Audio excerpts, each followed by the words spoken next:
Hi గారు sir our channel ప్రస్తుతం మనతో పాటు దామ బాలాజీ గారు సీనియర్ జర్నలిస్ట్ ఉన్నారు. వారితో ఒకసారి మాట్లాడదాం. సార్ నమస్కారం సార్. నమస్తే. సార్ కేటీఆర్ గారి ఫార్ములా ఈ రేస్కు సంబంధించిన కేసులో ఏసీబీ మనం కేసు నమోదు చేయడం చూసాం. ఇప్పుడు ఈడీ వాళ్ళు దూకుడుగా వ్యవహరించి ఆయనకు నోటీసులు కూడా ఇచ్చేశారు. మరి ఎప్పుడు విచారణకు హాజరు కాబోతున్నారు? మరి విచారణ నేపథ్యంలో అరెస్ట్ చేసే అవకాశం ఏమైనా కనిపిస్తుందా సార్? మీరేం చెప్తారు ఈ కేసుకు సంబంధించి? ఈ ఫార్ములా ఈ రేస్ అంటే ఎలక్ట్రిక్ కార్స్ రేస్లో కేటీఆర్ అరెస్ట్ అయ్యే అవకాశాలు అయితే కనిపిస్తున్నాయి.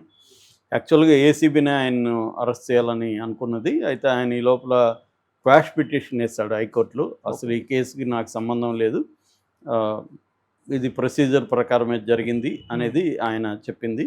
అయితే అసెంబ్లీలో కూడా దీని మీద చర్చకు పట్టుబట్టారు, కానీ అక్కడ చర్చకు అలో చేయలేదు. చివరికి హైకోర్టు అయితే ఆయనకి కొద్దిగా ఊరట అయితే ఇచ్చింది. అంటే 30వ తేదీ వరకు అరెస్ట్ చేయొద్దని చెప్పింది. లోపల కౌంటర్ ఏమనింది. అయితే మళ్ళీ దాని మీద కూడా ఏసీబీ అరెస్టు చేయొద్దన్న దాన్ని కూడా వ్యతిరేకిస్తూ పిటిషన్ వేశారు. ఓకే, అంటే అక్కడ ఏసీబీ కూడా సీరియస్గానే ఉన్నట్టుగా అర్థమవుతుంది. అంటే స్టేట్ గవర్నమెంట్ ఇన్ని ఏదో రకంగా అరెస్ట్ చేసి జైల్లో పెట్టాలని ఆల్రెడీ గవర్నర్ పర్మిషన్ కూడా తీసుకున్నారు. అంటే నేను చాలాసార్లు చెప్పాను, రేవంత్ రెడ్డి కేసీఆర్ మీద కానీ వాళ్ళ ఫ్యామిలీ మీద కానీ కేసులు పెడుతున్నప్పుడు చాలా జాగ్రత్తగా ప్లాన్డ్గా వెళ్తున్నాడు. ఆయన గతంలో జగన్ చేసిన తప్పులు కావచ్చు, లేకపోతే ఇక్కడ కేసీఆర్ చేసిన తప్పులు కావచ్చు, వీటిలో నుంచి కొంత లెసన్స్ నేర్చుకొని మనం ప్రత్యర్థులను అరెస్ట్ చేసేటప్పుడు తొందరపడి ఆవేశంలో అరెస్ట్ చేయడం కాకుండా ఒక వెల్ ప్రిపేర్డ్నెస్తో వెళ్దాము అన్న ప్లాను రేవంత్ రెడ్డి దీంట్లో కనిపిస్తుంది. సో అందుకనే మామూలుగా అయితే మనకు అదే పరిస్థితి అక్కడ చూసుకున్నప్పుడు ఆంధ్రప్రదేశ్లో చంద్రబాబుని సడన్గా అర్ధరాత్రి వెళ్ళి అరెస్ట్ చేయడానికి ట్రై చేసి చివరికి ఆయన్ని ఎర్లీ మార్నింగ్ అరెస్ట్ చేసి తీసుకొచ్చారు. సో ఆయన ప్రధానంగా టెక్నికల్ అంశం మీదనే చంద్రబాబు సుప్రీంకోర్టు వరకు వెళ్ళాడు. అదేంటంటే PC act and prevention of corruption act 17A amendment అనమాట. అమెండ్మెంట్ ప్రకారం ఒక ముఖ్యమంత్రి కానీ మంత్రులు కానీ అరెస్ట్ చేయాలనుకుంటే గవర్నర్ ముందస్తు పర్మిషన్ అవసరం. సో అది ఇంకా సుప్రీంకోర్టు తేల్చట్లేదు ఆ కేసుకు సంబంధించి.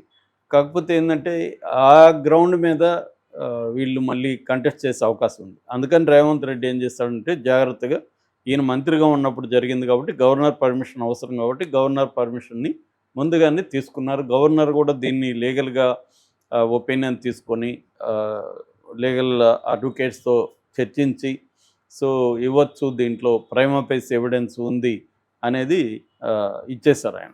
సో గవర్నర్ పర్మిషన్తో వీళ్ళు డీటెయిల్ దాని మీద వర్క్ చేసుకొని already Arvind Kumar IAS officer హెచ్ఎండిఏకి ఆయన చైర్మన్గా ఉన్నాడు ఇంతకుముందు, ఆయన్ని కూడా వాళ్ళు అదుపులోకి తీసుకున్నారు.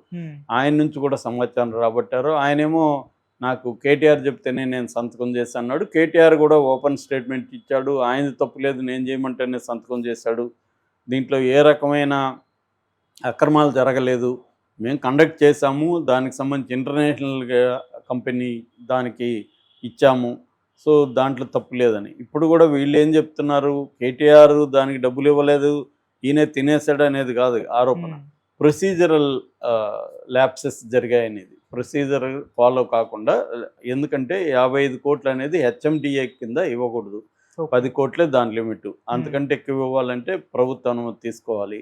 అట్లాగే క్యాబినెట్ సమావేశంలో దీని మీద చర్చ జరిగి క్యాబినెట్ సమావేశం ఓకే చేయాలి. అట్లాగే అది ఫారిన్ ఎక్స్చేంజ్ యాక్ట్ కింద పౌండ్స్లో, బ్రిటిష్ పౌండ్స్లో వాళ్ళకి పే చేశారు కాబట్టి ఆర్బీఐ చట్టం ప్రకారం అది చేయకూడదు అలాగా. సో ఇలాగా అనేక రకాల ల్యాప్సెస్ ఉన్నాయనేది ప్రధానమైన ఆరోపణ.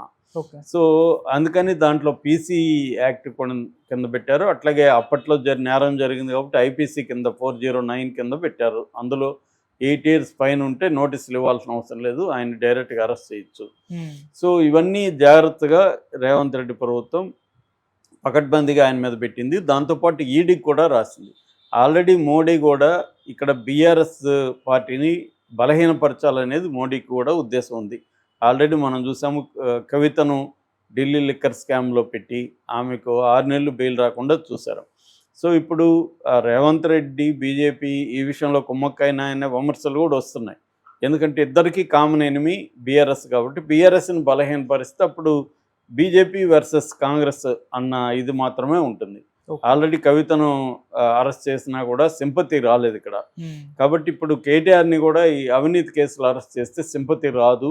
కాబట్టి కేటీఆర్ని అరెస్ట్ చేసి ఒక 6 నెలలు 1 year జైల్లో పెడితే కొంత ఇబ్బంది ఉండదు. ఆ తర్వాత కేసీఆర్ జోలికి కూడా వెళ్ళొచ్చు అన్న ఒక లాంగ్ టర్మ్ వ్యూహం కనిపిస్తుంది. సో అందుకని ఈడీ ఎంటర్ అయింది. ఈరోజు ఈడీ నోటీసులు ఇచ్చింది కేటీఆర్కు, తర్వాత అరవింద్ కుమార్కు, తర్వాత HMDA chief engineer BLN Reddy ముగ్గురికి నోటీసులు ఇచ్చింది. అరవింద్ కుమార్ని బిఎల్ఎన్ రెడ్డినేమో 2వ తేదీ 3వ తేదీ జనవరిలో రమ్మని చెప్పింది. ఈయనకేమో కేటీఆర్కి జనవరి 7న విచారణకి రమ్మనింది. మనకి మామూలుగా ఈడీ మోడస్ ఆపరెండి కానీ చూస్తే గతంలో కూడా ఫస్ట్ నోటీసులు ఇస్తుంది, 1-2 రోజులు డ్రామాలు జరుగుతాయి, విచారణ పేరుతో జరుగుతుంది, వీళ్ళ సెల్ ఫోన్లు ఇంక ఇవన్నీ ఉంటుంది అన్నమాట. సెల్ ఫోన్లు స్వాధీనం చేసుకుంటారు. అలాగే మెల్లమెల్లగా ఏం చేస్తారంటే పిలుస్తూనే ఉంటారు విచారణలకి. 4-5 సార్లు పిలిచినాక ఇవన్నీ జరిగినాక ఎప్పుడో ఒకసారి సడన్గా వీళ్ళని అరెస్ట్ చేస్తారు. సో దీంట్లో సిబిఐ ఎంటర్ అయినా కూడా ఆశ్చర్యం లేదు. ఇప్పుడైతే ఈడీ ఎంటర్ అయింది. ఎందుకైందంటే ఎన్ఫోర్స్మెంట్ డైరెక్టరేట్ అనేది బేసిక్గా ఆర్థిక నేరాలని చూస్తుంది. దీంట్లో పిఎంఎల్ఏ చట్టం ఉంది, prevention of money laundering act. Prevention of money laundering act బేసిక్గా ఎప్పుడు వస్తుందంటే మనీ లాండరింగ్ జరిగితే. మనీ లాండరింగ్ అంటే అర్థం ఏంటి? డర్టీ మనీని క్లీన్ మనీగా చేసుకోవడం, ఆ ప్రాసెస్ని మనీ లాండరింగ్ అంటారు. లాండరింగ్ అంటేనే క్లీనింగ్. సో డర్టీ మనీని క్లీన్ మనీ అంటే బయటికి ట్యాక్స్ కట్టకుండా అక్రమంగా సంపాదించిన మనీని డర్టీ మనీ అంటారు. ఆ డర్టీ మనీని క్లీన్ చేసుకోవడానికి ఒక ప్రాసెస్ ఉంటుంది. ఆ ప్రాసెస్ని మనీ లాండరింగ్ అంటారు. సో ఆ మనీ లాండరింగ్ యాక్ట్ అనేది ఎప్పుడైనా కూడా సుప్రీంకోర్టు కూడా అనేకసార్లు ఏం చెప్పిందంటే హత్యలైనా ఒక్కొక్కసారి ఆవేశంలో చేస్తారేమో కానీ ఆర్థిక నేరాలు మాత్రం ఆవేశంలో జరగవు. అది చాలా ప్రీ ప్లాన్డ్గా ప్రజల డబ్బుని దుర్వినియోగం చేయడం, మిస్యూజ్ చేయడం. కాబట్టి ఆర్థిక నేరాల్లో స్ట్రిక్ట్గా ఉండాలనేది సుప్రీంకోర్టు అనేకసార్లు చెప్పింది. అందులో పిఎంఎల్ఏ చట్టం అనేది నేను మన దాంట్లో చాలాసార్లు చెప్పాను. పిఎంఎల్ఏ చట్టం అనేది చాలా రిగరస్గా ఉంటుంది. ఆ యాక్ట్ చాలా స్ట్రిక్ట్గా ఉంటుంది. అందులో బెయిల్ రావడం కూడా కష్టం. మామూలుగా అయితే bail is the rule, jail is exception అనేది సుప్రీంకోర్టు అనేకసార్లు చెప్పింది. మామూలు కేసుల్లో అయితే బెయిల్ ఇచ్చేయాలి. ఎప్పుడు బెయిల్ ఇవ్వకూడదంటే ఆ వ్యక్తి ఫ్లైట్ రిస్క్ అంటే విదేశాలకు వెళ్తాడా, లేకపోతే సాక్షుల్ని బెదిరిస్తాడా, లేకపోతే ప్రలోభాలు చేస్తాడా, ప్రలోభాలు పెడతాడా, మూడోది ఏంటంటే సాక్ష్యాధారం తారుమారు చేస్తాడా. ఈ 3 కండిషన్లు ఉంటేనే బెయిల్ ఇవ్వకూడదని. కానీ ఈ కేసులు అట్లా కాదు. దీంట్లో ఏంటంటే అవన్నీ పరిగణలోకి తీసుకోరు. దీంట్లో ఇవ్వాలంటే ట్విన్ కండిషన్స్ సెక్షన్ 45 పిఎంఎల్ఏ ప్రకారం ట్విన్ కండిషన్స్ మీట్ అవ్వాలి. అదేంటంటే ఈ నేరం చేయలేదని జడ్జి నమ్మాలి. నేరం చేయలేదంటే ఆల్మోస్ట్ అది మినీ ట్రయల్ లాంటిదే కదా, జడ్జి నమ్మాలి. రెండవది నేరం చేయలేదని నిరూపించుకోవాలని బాధ్యత ఇక్కడ ముద్దాయిది ఉంటుంది. మామూలు చట్టాల్లో అయితే ఎవరైతే ఆరోపించారో ఆ ఇన్వెస్టిగేటివ్ ఏజెన్సీ నిరూపించాలి. కానీ ఇక్కడికి వచ్చేసరికి నేను నేరం చేయలేదని నిరూపించాలి. అది ఎలా నిరూపిస్తారు? Very difficult thing. రెండోది ముద్దాయికి బెయిల్ ఇస్తే మళ్ళీ నేరం చేయడేమో, వేరే నేరం చేయడానికి కూడా కోర్టు నమ్మాలి. ఈ ట్విన్ కండిషన్స్ మీట్ అయితేనే బెయిల్ ఇవ్వాలి. అందుకనే మనకి చూస్తే పిఎంఎల్ఏ చట్టం కింద అరెస్ట్ చేసిన వాళ్ళకి త్వరగా బెయిల్ రావు. మన ఢిల్లీ లిక్కర్ కేసులో చూస్తే అందరూ కూడా 6 నెలల పైన ఉన్నవాళ్ళే, ఇంకా 1 year 1.5 year కూడా ఉన్నారు. సో కవిత కూడా 6 నెలలు ఉంది. అందుకని ఇప్పుడు దాని కింద కానీ కేటీఆర్ని కానీ అరెస్ట్ చేస్తే మాత్రం కేటీఆర్ ఖచ్చితంగా మినిమం 6 నెలలు బయటకు వచ్చే పరిస్థితి ఉండదు. సో కేటీఆర్ కూడా దానికి ప్రిపేర్ అయినాడు. కానీ సింపతి వస్తుందా రాదా అన్న కన్ఫ్యూజన్లో వీళ్ళు కూడా ఉన్నారు. ఎందుకంటే ఈయన అరెస్ట్ చేసి ఢిల్లీ జైల్లోనో తిహార్ జైల్లోనో పెట్టారనుకో అప్పుడు ఇబ్బంది అవుతుంది. సో ఖచ్చితంగా అయితే అరెస్ట్ అయ్యే అవకాశం ఉంది. కానీ టైమింగ్ అనేది చూస్తున్నారు, ఎప్పుడు అరెస్ట్ చేయాలి అంటే వాళ్ళు ఏంటంటే ఒక ప్రొసీజర్ ఫాలో అవుతున్నట్టుగా కనబడాలి. కాబట్టి ముందు విచారణకు పిలిపించడం, ఆయన కోఆపరేట్ చేయలేదని చెప్పడం, సో ఆయన సాక్షులను బెదిరిస్తున్నాడని చెప్పడం, అవి జరగచ్చు. మామూలుగా ఈడీకి ఇంకొక టాక్టిక్స్ చేస్తుంది. ఇట్లాంటి కేసుల్లో ఏం చేస్తుందంటే ఆల్రెడీ ఈడీ మీద వచ్చిన విమర్శలు నేను చెప్తున్నాను, నేను చూసి నేనేదో ఇన్వెస్టిగేట్ చేసి కాదు. ఈడీ ఏం చేస్తుందంటే కేసులో ఉండే ఐఏఎస్ ఆఫీసర్ని ఇలాంటి వాళ్ళని బెదిరించడం లేకపోతే ఇంకొకటి వచ్చేసి వాళ్ళని అప్రూవల్గా మార్చుకుంటారు. అప్రూవల్గా మార్చి వాళ్ళ స్టేట్మెంట్లు బేస్ చేసుకొని వీళ్ళని అరెస్ట్ చేస్తారు. ఓకే. సో మనకి కవిత విషయంలో అదే జరిగింది, కేజ్రీవాల్ విషయంలో అదే జరిగింది, ఢిల్లీ లిక్కర్ స్కామ్లో.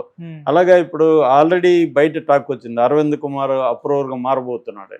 అరవింద్ కుమార్ ఈయన రెడ్డి ఇంజనీరు అప్రూవర్గా మారారనుకో, మారితే ఈయన మీద చెప్తారు కదా కేటీఆర్ది మొత్తం అని. అప్పుడు కేటీఆర్ని వాళ్ళ అప్రూవల్ స్టేట్మెంట్స్ బేస్ చేసుకొని కేటీఆర్ని అరెస్ట్ చేస్తారు. ఇది ప్రొసీజర్ అన్నమాట. ఈ ప్రొసీజర్ అయితే ఖచ్చితంగా జరుగుతుంది. కేటీఆర్ ఖచ్చితంగా 100% జైలుకి వెళ్తాడు. ఎప్పుడనేదే తేలాలి. Okay sir, thank you so much.